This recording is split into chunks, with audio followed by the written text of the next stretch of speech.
Bulletin में खुशामदीद। गजा में अमन के लिए अमरीकी कोशिशें। पाकिस्तान समेत 20 मुल्कों ने अमन बोर्ड में शमूलियत के चार्टर पर दस्तखत कर दिए। वज़ीर आज़म शहबाज शरीफ ने पाकिस्तान की जानिब से चार्टर पर दस्तखत किए। तकरीब का अहतमाम आलमी इक़्तिसादी फोरम के मौके पर डेवोस में किया गया। सबसे पहले अमरीका के सदर डोनाल्ड ट्रंप ने चार्टर पर दस्तखत किए। सऊदी अरब, तुर्की, मुत्तहिदा अरब इमारात, कतर, इंडोनेशिया, बहरीन, मराकश, उर्दन, उज़्बेकिस्तान और काज़ाकिस्तान ने भी गजा अमन बोर्ड में शमूलियत के चार्टर पर दस्तखत किए। Kosovo, Hungary, Azerbaijan, Bulgaria, Argentina, Armenia, Paraguay और मंगोलिया भी बोर्ड में शामिल हैं। तकरीब से खिताब में सदर ट्रंप ने दावा किया वो दुनिया भर में अमन के ख्वाहिशमंद हैं। तवक्को है गजा अमन बोर्ड के जरिए खित्ते और दुनिया भर में अमन कायम हो सकेगा।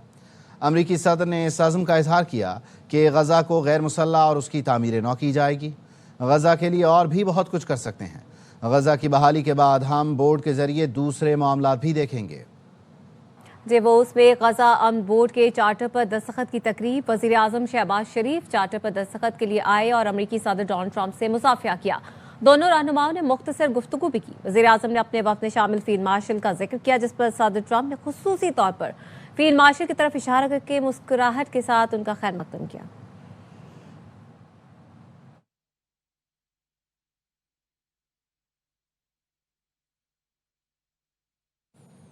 वज़ीर आज़म शहबाज शरीफ और फील्ड मार्शल सैयद आसिम मुनीर की आलमी इक़्तिसादी फोरम के इजलास में शिरकत आलमी रहनुमाओं की तवज्जो का मरकज़ रहे। वज़ीर आज़म और फील्ड मार्शल की आलमी रहनुमाओं से गैर रस्मी खुशगवार मुलाकातें हुईं। वज़ीर आज़म और फील्ड मार्शल ने आज़रबाईजान के सदर और अमरीकी सेक्रेटरी ख़ारजा मार्को रूबियो से मुलाकातें की। सऊदीया के वज़ीर ख़ारजा शहज़ादा फैसल बिन फरहान से भी मुलाकात हुई। फोरम में शरीक रहनुमाओं से वज़ीर आज़म और फील्ड मार्शल की गैर रस्मी मुलाकातों में इंतहाई गर्म जोशी रही। वज़ीर आज़म और फील्ड मार्शल ने अमरीकी सदर के आलमी इक़्तिसादी फोरम से खिताब में भी शिरकत की।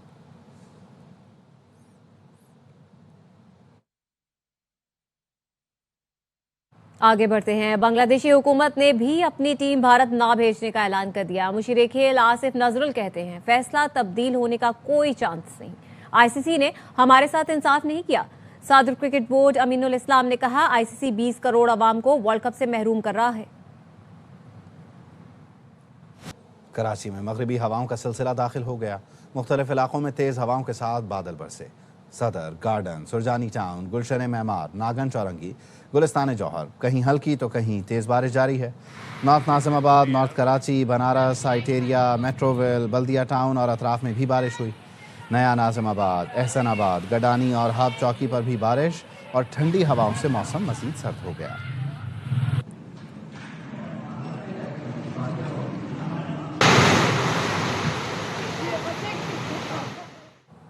बर्फबारी के बाद कोयटा शदीद सर्दी की लपेट में आ गया है। यकबस्ता हवाएं चल रही हैं। दर्जा हरारत दिन में भी नुक्ता इंजमात से नीचे रहा। दरख्तों और छतों से टपकने वाला पानी भी जम गया।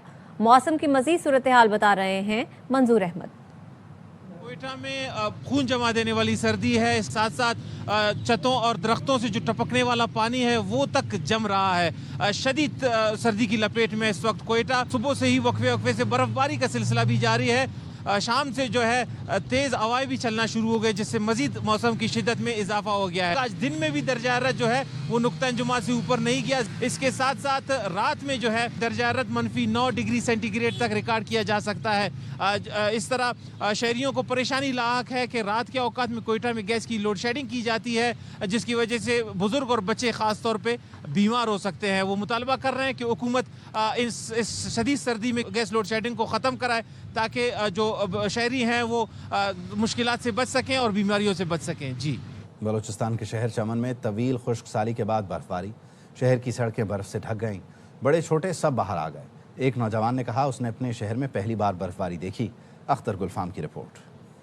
यमन समेत शुमाली बलूचिस्तान के बेशतर अजला में बर्फबारी से हर चीज ने सफेद चादर ओढ़ दी है। तोबा अचगज़े में 4 फुट तक बर्फ पड़ी है। कोशकटाब ख्वाजा इमरान में 1.5 फुट तक बर्फ पड़ चुकी है। मैदानी इलाकों में अरसू बर्फ ही बर्फ है। पूरे शहर में जो है लोग खुशी मना रहे हैं। 25 साल 30 साल के बाद हम ऐसी बर्फबारी देख रहे हैं। पूरे शहर ने सफेद चादर उड़ी हुई है और ये सफेद मोती जो से हमारे चेहरे पे भी गिर रहे हैं। तवील खुशहाली का खात्मा इससे मुमकिन हो सकेगा। बर्फबारी से लुत्फानंदोज होने के लिए नौजवान बच्चे घरों से बाहर निकल आए। जब से मैं पैदा हूँ मैंने चमन में ऐसी बर्फबारी नहीं देखी। बहुत सालों के बाद बर्फबारी हुई है, हमें बहुत अच्छा लग रहा है। अल्लाह ताला का शुक्र अदा करूंगी। पंजाब जिला खानेवाल से हूँ सर, बहुत मजा आ रहा है सर, पहली बार बर्फबारी देख। कोयटा चमन शाहरा समेत बालाई इलाकों की राब्ता सड़कें बंद और बिजली का निजाम मुतासिर है।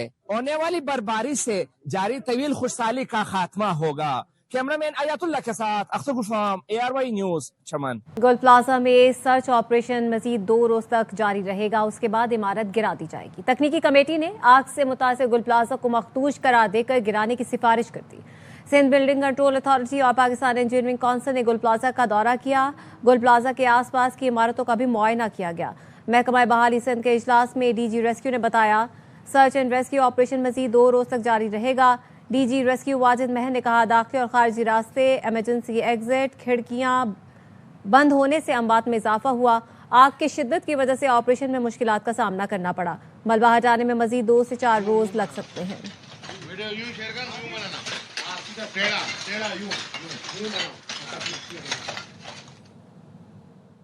गुल प्लाजा में लापता अफराद की तलाश जारी है। सानेहा गुल प्लाजा तबाही की ऐसी दास्तान बन गया जो एक ज़माने तक याद रखी जाएगी। कई जान से गए तो कई लोगों की जमा पूंजी राख हो गई।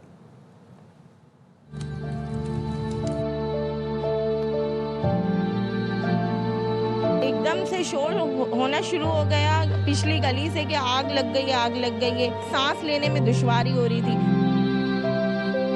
बस मैं अपना बेटा चाहिए और कुछ नहीं चाहिए मुझे। रोज रात को हम लोग मायूस होके सोते हैं, तो कब तक ऐसा रहेगा, कब तक ये मलबा वहाँ पे रहेगा।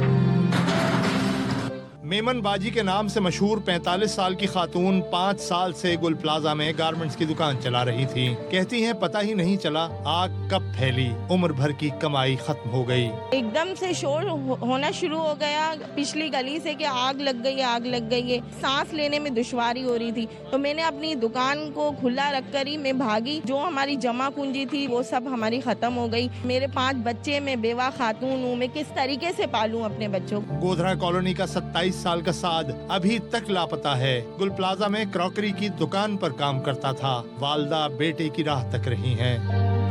बस मैं अपना बेटा चाहिए और कुछ नहीं चाहिए मुझे। रोज रात को हम लोग मायूस होके सोते हैं, तो कब तक ऐसा रहेगा, कब तक ये मलबा वहाँ पे रहेगा, कब तक हमें हमारा भाई नहीं मिलेगा, कब तक हम लोग इस तरह इस आस पे बैठे रहेंगे। 6 दिन हो गए आज हमने अपने भाई की शक्ल नहीं देखी है। इमदादी सरगर्मियों के साथ मलबे में लोगों की बाक़ियात भी ढूंढी जा रही है। इमारत की हालत ऐसी हो गई कि रेस्क्यू एहलकार भी अंदर जाते घबराते हैं। टीमें भेजी हुई है, हैवी मशीनरी है। कब पे हमारी जो पुरानी बिल्डिंग है गुल प्लाजा वाली, वो वैसे ही खस्ता हो चुकी है। तो हम नहीं चाहते कि हमारे किसी रेस्क्यू एहलकार की जिंदगी खतरे में आए। वो एक्सेसिबिलिटी में हम अंदर जा रहे हैं, क्लियर कर रहे हैं। ऑपरेशन है वो ऑलमोस्ट 70% बिल्डिंग हम कर चुके हैं। बिल्डिंग के जो हिस्से गिरे हुए हैं अभी वहाँ पे हम क्लियरेंस कर रहे हैं। DNA से शनाख्त के बाद जाबाक 3 मैयतें वरसा के हवाले कर दी गयी। गार्डन के रिहायशी 47 साल के सरफराज, 24 साल के मोहम्मद उस्मान और गुजरावाला के 24 साल के मोहम्मद रिजवान की मैयत वरसा ने वसूल की। आतिशज़दगी से मुतासरा गुल प्लाजा में सर्च एंड रेस्क्यू ऑपरेशन ताहाल जारी है। क्रेन की मदद से छत पर मौजूद पार्किंग एरिया से मोटरसाइकिलें भी उतारी जा रही हैं। मजीद बता रहे हैं सलमान लूथी। प्लाजा में लगी आग तो मुकम्मल तौर पर बुझा दी गई और इस वक्त रेस्क्यू और सर्च ऑपरेशन इस वक्त भी बिल्डिंग के अंदर जारी है। गुल प्लाजा के वो रोड जो पहले आर्जी तौर पर बंद किए गए थे, अब उनको सिर्फ लोगों की आमदोरफ्त के लिए खोला गया है। अब हर तरफ तबाही, दुकानों के अंदर जला हुआ सामान नज़र आ रहा है। AC, कंप्रेसर, सीढ़ियाँ, ग्रिल सब जलकर राख हो चुके हैं। इमारत को देखें अगर आप तो जगह जगह इस पर क्रैक्स पड़े हैं, दरारें पड़ी हुई हैं और इसको इंतहाई मखदूश करार दिया गया है। रेस्क्यू इंतजामिया जहाँ पे काम कर रही है वो गुल प्लाजा की छतों पर जो मोटरसाइकिलें पार्क थी, 25 से 30 मोटरसाइकिलें जो पार्क थी, अब उनको उतारा जा रहा है। कई बेशतर मोटरसाइकिलें अपनी सही कंडीशन में हैं। क्रेन की मदद से मोटरसाइकिलें उतारने का काम भी किया जा रहा है। इसके अलावा जो अंदर रेस्क्यू और सर्च की टीम्स हैं वो इस वक्त भी बेसमेंट के और अंदर की कुछ दुकानों, मेज़नाइन फ्लोर, ग्राउंड फ्लोर पर काम कर रही हैं। साथ ही जो ये भी तलाश किया जा रहा है आया किसी की कोई बाकियात या लाश की इतला ना हो। उस हवाले से भी रेस्क्यू एंड सर्च ऑपरेशन का सिलसिला गुल प्लाजा के अंदर भी जारी है। इंचार्ज शनाख्त प्रोजेक्ट आमिर हसन कहते हैं गुल प्लाजा से आने वाली बाकियात की हालत इंतहाई ख़राब है। DNA के लिए सैंपल भी नहीं ले सकते। उम्मीद है मज़ीद 8-9 लाशों के सैंपल्स ले सकेंगे। जाम बहक अफराद की शनाख्त के लिए उनके मोबाइल फ़ोन की लोकेशन से मदद ली जा रही है। जो पहली 6 आई थी वो बहुत बेहतर कंडीशन में थी। उसके बाद जो हमें बॉडी मिली तनवीर की, उसकी कंडीशन वहाँ से ख़राब थी, मगर हमें क्योंकि उसके कपड़ों में से CNIC मिल गया था और उससे उसकी आइडेंटिफिकेशन मुकम्मल हुई। उसके बाद जितनी भी हमें बॉडीज़ मिलती हैं वो बॉडीज़ रिमेन्स मिलना शुरू हो गए थे। अब जो आना शुरू हुए हैं मुकम्मल तौर पे जल चुकी होती है, अगर आप उसको कर भी रहे उठाने की कोशिश करते हैं तो बिल्कुल ही पाउडर फॉर्म में वो इतनी बुरबुरी हो चुकी है। DNA एक चीज़ है जिसमें सब्सटेंस केमिकल वहाँ तक पहुँचेगा तो ही उसका प्रोफाइल हो सकता है। ऑलमोस्ट 50 के करीब बैग्स हमने बनाए, 7 बॉडीज थी, बाकी बैग्स बनाए जो भी सैंपल किए, उन सैंपल सारे हमने लैब में पहुँचा दिए हैं।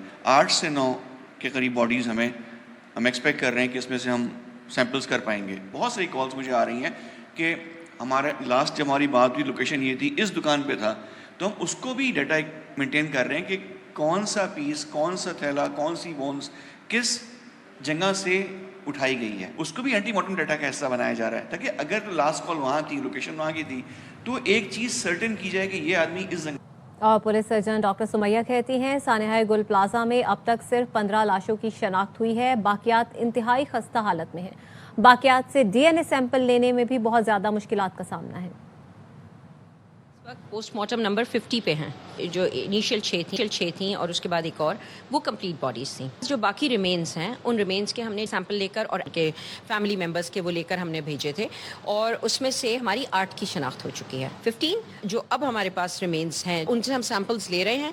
कुछ सैंपल्स ट्रिकी हैं, लेना मुश्किल है, मगर हमने लिए हैं, लेकर हम भेज रहे हैं और इंशाल्लाह उनका रिजल्ट भी मिलना स्टार्ट हो जाएगा। But like I said, it's a tricky scientific thing, इसीलिए थोड़ा देर।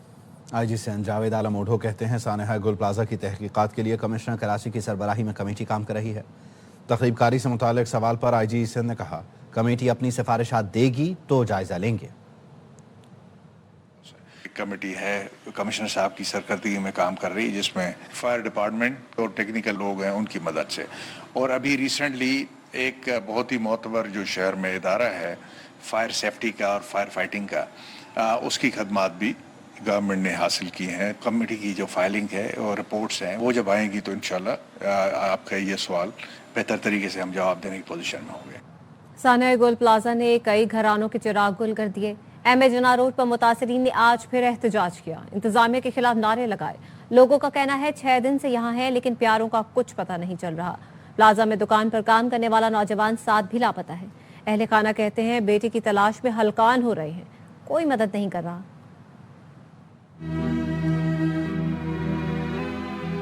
25 साल की उम्र है उसकी। आखिरी जब उसकी कॉल आई तो बोला मैं निकल गया हूँ, फिर पता नहीं क्या हुआ, अंदर किसी ने आवाज दी, राब्ता भी हुआ, मगर थोड़ी देर बाद उसके राब्ता मुंतकिल हो गया। बिल्कुल न्यू कराची में रहते हैं, गोजरा कॉलोनी के अंदर। लोग तो बॉडी आ गई है मगर इसकी अभी तो पता नहीं चल रही है कि कहाँ है। हम 6 दिन से चक्कर लगा रहे।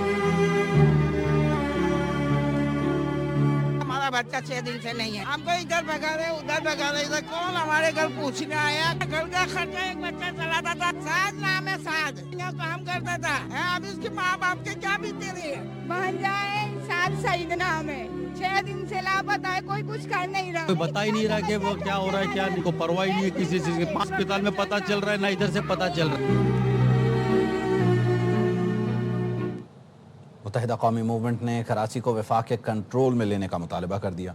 वफाकी वजीर मुस्तफ़ा कमाल कहते हैं बस बहुत हो चुका, 18वीं तरमीम से हमारी नस्ल कुशी हो रही है। कराची को वफाक का हिस्सा बनाकर मुल्क का माशी दारुल हुकूमत करार दिया जाए। 18वीं तरमीम कोई कुरान की आयत नहीं, ये मुल्क के लिए नासूर बन गई है। बैरूनी दहशतगर्दी का तो कला कमा कर दिया, मगर इन जमहूरी दहशतगर्दों से हमें कौन बचाएगा।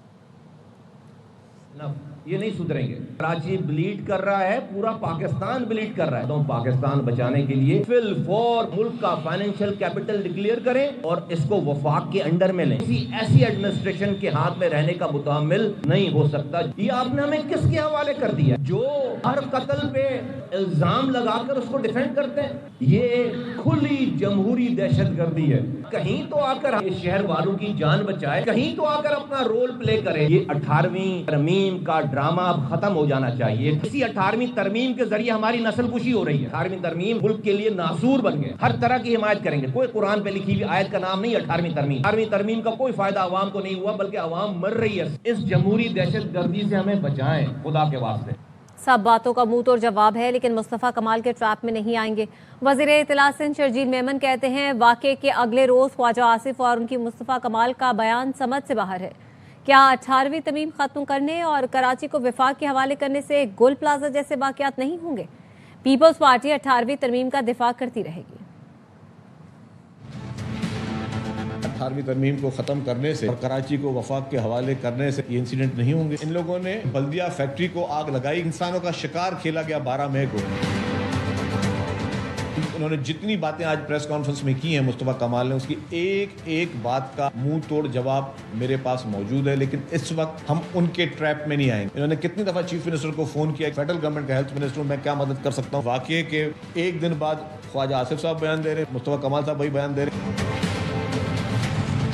का मकसद क्या? 18वीं तरमीम पे जिसको खत्म करनी है असेंबलियों में जाएं, अपनी अक्सरियत लेके आए। पीपल्स पार्टी 18वीं तरमीम का दिफा करती रहेगी। सब हमारी प्रायोरिटी है कि इंडिपेंडेंट इंक्वायरी, और इंडिपेंडेंट इंक्वायरी के बाद कोई भी शख्स इसमें अगर मुलव्वस पाया गया उसको कैफरे किरदार तक हुकूमत सिंध पहुंचाएगी। रिपोर्ट में अगर मेरा नाम भी आएगा ना कि मेरी गफलत थी तो मुझे भी नहीं बख्शा जाएगा और मैं अखलाकी तौर पर खुद ही घर चला जाऊंगा। अंदाजा ही ना था कि गुल प्लाजा की आग इतना बड़ा सानहा बन जाएगी। आग को सूबे का वज़ीर आला नहीं बुझा पाया और मरकज़ को सवालात का सामना करना पड़ रहा है। वज़ीर ममलिकत हुज़ैफ़ा रहमान की ARY न्यूज़ से गुफ्तगू, कहा यकीन नहीं आ रहा कोई सूबाई हुकूमत नाअहली का इतना बड़ा सबूत भी दे सकती है। सलमान इकबाल ने बहुत अच्छा आइडिया दिया, गुल प्लाजा के लिए 5 अरब की ऑफ़र हुकूमत को करनी चाहिए थी। CEO और जो सदर भी हैं वर्ल्ड मेमोरियल ऑर्गेनाइजेशन के, बड़ा अप्रिशिएट करता हूँ सलमान इकबाल साहब ने जो बात की। 5 अरब की ऑफर की, जो मैं समझता हूँ कि गवर्नमेंट को करनी चाहिए। फेडरल गवर्नमेंट और सूबे के लिए 5 अरब कोई बड़ी रकम नहीं है। हम इसका एस्टीमेट लगवाते हैं और जिन लोगों की जरा जो दुकानें थी इन प्लाजे को दोबारा इसकी जगह पर खड़ा करेंगे। सलमान इकबाल साहब ने जिस सिलसिले को शुरू किया है, इन लोगों की ऐसी इमदाद कर दी जाए, माली सपोर्ट कर दी जाए ताकि इनके कारोबार शुरू हो सके। सलमान इकबाल साहब ने आइडिया फ्लोट कर दी है, बल्कि मैं समझता हूँ इनिशिएटिव उन्होंने तो कोई किया था। हम इस इनिशिएटिव को आगे बढ़ाते हैं। गुल प्लाजा सानहे पर मेयर कराची और वज़ीर आला सिंध इस्तीफा दें। अमीर जमात इस्लामी कराची मुनीम जफर कहते हैं पीपल्स पार्टी कराची के लिए सिक्योरिटी रिस्क बन गई है। इसाक ने बिलावल भुट्टो के नाम निहाद सिंध विजन को जलाकर राख कर दिया। चीफ एग्जीक्यूटिव मुराद अली शाह साहब, काबिज मेयर मुर्तजा वाफ साहब, इनको इस्तीफा दे देना चाहिए था। पीपल्स पार्टी की सूबाई हुकूमत कराची के लिए सिक्योरिटी रिस्क बन गई। 5वां दिन होने के बावजूद भी लोगों की लाशों को निकाला नहीं जा सका। आग लगती है, रेस्क्यू के लिए कोई नहीं पहुंचता। गटर में बच्चे गिर जाएं, कोई कबूल करने के लिए तैयार नहीं होता जिम्मेदारी। इस आग ने बिलावल भुट्टो के उस नाम निहाद सिंध विजन को भी जलाकर राख कर दिया। कराची में खुला गटर, एक और जान निकल गया। FB इंडस्ट्रियल एरिया में 70 साल का शख्स गटर में गिरकर जान बहा। लाश निकाल ली गई, शनाख्त इनायत के नाम से हुई। हादसा मैनहॉल का ढक्कन गायब होने के बायस पेश आया।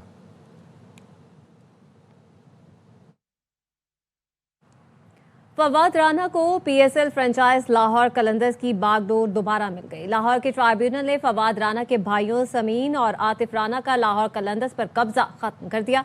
अदालत ने अपने फैसले में फवाद राना के भाइयों को 45 दिन के अंदर माकब के साथ 2.96 बिलियन रुपए अदा करने का हुक्म दिया। वज़ीर आज़म फील्ड मार्शल के हमरा तुर्की के वज़ीर ख़ारजा से खुशगवार मुलाकात हुई। नायब वज़ीर आज़म इसहाक डार ने एक्स पर मुलाकात की वीडियो पोस्ट करते हुए लिखा, डेवोस से रवाना होने से कबल ये खुशगवार मुलाकात हुई। इस मुलाकात में वज़ीर आज़म शहबाज शरीफ, फील्ड मार्शल सैयद आसिम मुनीर की मुलाकात हो रही है। तुर्की के वज़ीर ख़ारजा खाकान फिदान से, और ये वीडियो नायब वज़ीर आज़म इसहाक डार ने अपने एक्स अकाउंट पर पोस्ट की है।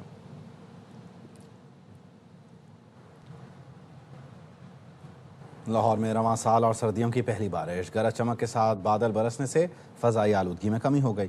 तेज़ हवा और बारिश के साथ सर्दी की शिद्दत में भी इजाफा हो गया। अहमद खोखर मज़ीद बता रहे हैं।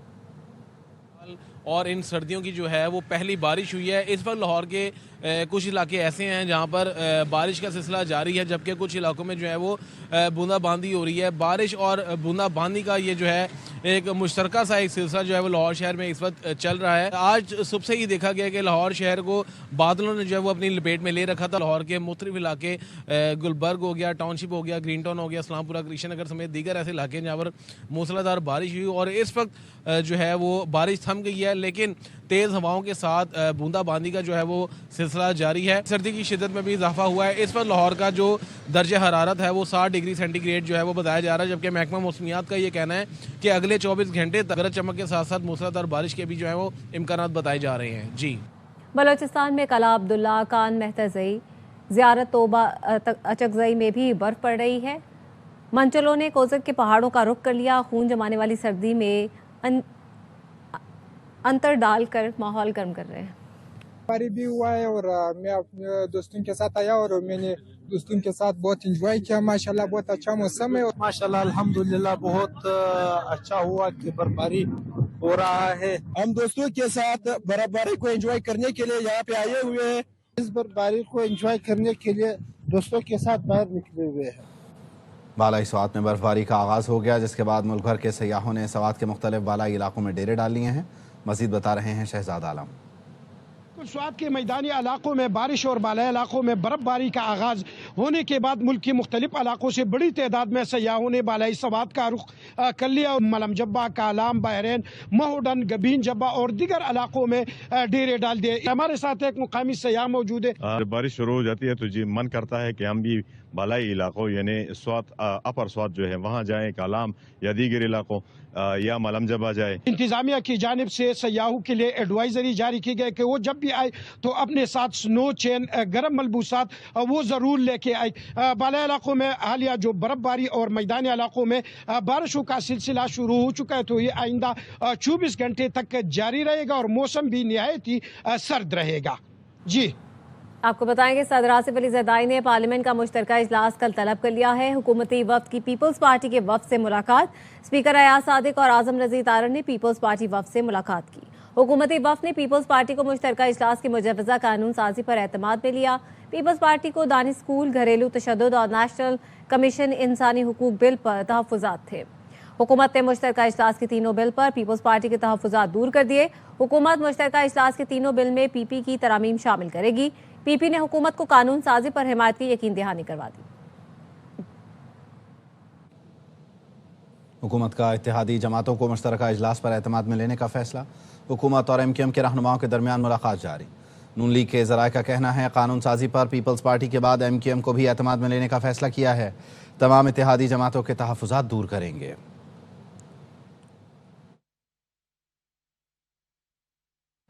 हमारी मफाहमत की ख्वाहिशात को रोंदा जा रहा है। JUI के सरबराह मौलाना फजल रहमान का कौमी असम्बली में खिताब। कहा 8 फरवरी को स्याह दिन के तौर पर मनाना होगा। सरकारी अफसर, ठेकेदार और ताजिर जिंदा रहने के लिए भत्ता देते हैं। इसमें कई स्याह दिन देखे हैं, लेकिन अब हमें 8 फरवरी की बतौर एक स्याह दिन के मनाना, ज्यादा मामला खराब नहीं करना। हम कहते हैं स्याह की तरफ जाए, लेकिन हमारी मुफाहमत की तमाम ख्वाहिशात रोक दी जाए। ताक का इलाका, लक्कीमरवा का इलाका, बन्नू का इलाका है, जहाँ मैं रहता हूँ उसके दोनों तरफ पहाड़ है। दोनों पहाड़ों में कोई ठेकेदार यहाँ काम नहीं कर सकता जब तक कि आप उनको टैक्स नहीं दे। तमाम सरकारी ऑफिसर जिंदा रहने के लिए उनको माहाना भत्ते देते हैं। तमाम कारोबारी तबका, वहाँ के खवानीन, वो इन लोगों को भत्ता देकर जिंदगी गुजार रहे हैं। डू और डाई मैच में पाकिस्तान की टीम की शानदार कारकर्दगी। अंडर 19 वर्ल्ड कप के सुपर 6 मरहले के लिए क्वालिफाई कर गया। कौमी लिटिल स्टार्स ने हरारे में जिम्बाब्वे को 8 विकेट से आउटक्लास किया। 129 रन का हदफ आसानी से 27वें ओवर में हासिल किया। 74 रन की नाकाबिले शिकस्त इनिंग्स पर समीर मिन्हास मैच के हीरो करार। जिम्बाब्वे की टीम पहले खेलकर 128 रन पर ढेर हुई थी। अली रजा ने 3 शिकार किए। सर्द मौसम ने एक बार फिर मुत्तहिदा अरब इमारात का रुख कर लिया। आज सुबह जबल अल जैश में दर्जा हरारत 0.2 डिग्री सेंटीग्रेड रिकॉर्ड किया गया, जो इस मौसम की सबसे सर्द सुबह साबित हुई। इससे पहले 2021 में इमारात के बाज़ इलाकों में दर्जा हरारत 0 से नीचे जा पहुंचा था। महकमा मौसमियात ने शहरियों को मोहतात रहने और सर्दी से बचने के लिए मुनासिब लिबास पहनने की हिदायत की है।